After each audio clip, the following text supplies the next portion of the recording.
इस बार हमारे वहाँ हमने एक नई इवेंट शुरू की है, एच बहा। माने सीएनजी में हम हाइड्रोजन मिक्स करेंगे और गाड़ियाँ दौड़ेगी। तो इस वक्त 20 टीमें हैं जो एच वहाँ में पार्टिसिपेट करें। लास्ट ईयर 100% सीएनजी था, इस वक्त सीएनजी प्लस हाइड्रोजन है और धीरे धीरे हाइड्रोजन का परसेंटेज हर साल हम बढ़ाते रहेंगे। तो ये जो पहली एच सीएनजी गाड़ी है उसका इनॉग्रेशन श्री नितिन गडकरी जी करेंगे, हमारे ट्रांसपोर्ट मिनिस्टर, 9 तारीख को दोपहर को। तो ये एक हमारे लिए बहुत बड़ा इवेंट है।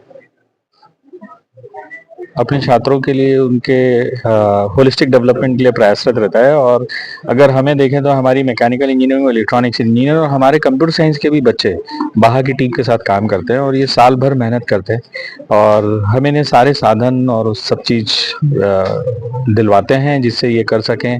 इनोवेटर से मिलवाते हैं, इनकी वर्कशॉप होती हैं, क्लासेस होती हैं और साल भर ये अपने उसमें टेस्टिंग के दौरान अपनी गाड़ियों में इजाफा करते रहते हैं, किस तरीके से उसमें नवाचार लाकर उस गाड़ी को और बेहतर बनाना है। तो साल दर साल हर साल ये नवाचार होता रहता है इन गाड़ियों पर और नए नवाचारों के लिए इनोवेशन के हमारे पास पूरी एक आइडिया लैब है जो सरकार द्वारा प्रदत्त की गई। तो एक्रोपोलिस के पास एक आइडिया लैब है, प्रोटोटाइप डेवलपमेंट लैब है और हमारी बाहा की एक अलग वर्कशॉप है जिसमें सारे सॉफ्टवेयर, सारे इंस्ट्रूमेंट्स, सारी चीजें बच्चों को हम दिलवाते हैं जिससे वो इस गाड़ी को बना पाए। सर क्या फ्यूचर होता है बच्चों का बाहा इंडस्ट्रीज में? देखिए क्या होता है कि आज का जो बच्चा है वो किताब से बाहर आना है, अगर उसे इंडस्ट्री में काम करना है तो उसको किताब से बाहर आना पड़ेगा। बाहा एक माध्यम है जिसके माध्यम से एक बच्चा अपने आप को सक्षम बनाता है विषम परिस्थितियों में, जैसा मैंने कहा।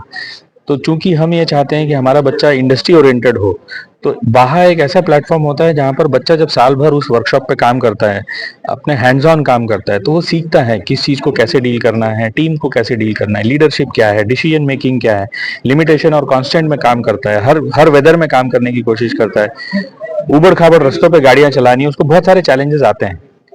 जब तक वो सक्षम नहीं बनेगा तो विषम परिस्थितियों को हैंडल कैसे करेगा।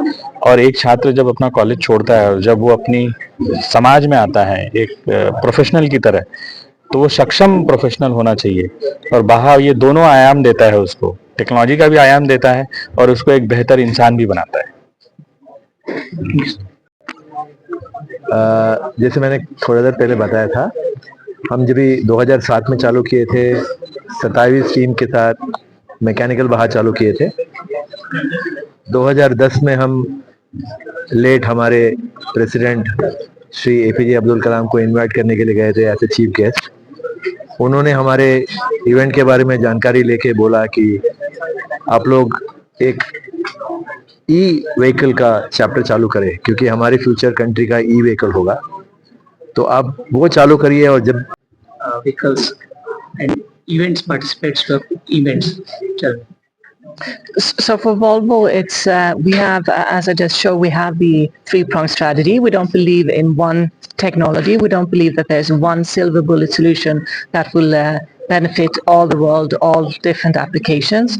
So specific for India, if you look at that one, we have the battery electric vehicles, the fuel cell electric vehicles and the internal combustion engines. And we see specifically for India, there's a very strong drive for hydrogen, for renewable fuels to be independent of fuels. So that's where we see that, for example, internal combustion engines driven on hydrogen will be very important in combination then with the battery electric vehicle and, for example, natural gas engine, biogas engines. Then we are using in Volvo, we are using the high pressure direct injection technology. So it's based on the same technology as diesel engines, using the compression ignition, which gives the same performance, the same behavior, same range as you would have on a diesel vehicle. So that's where we see that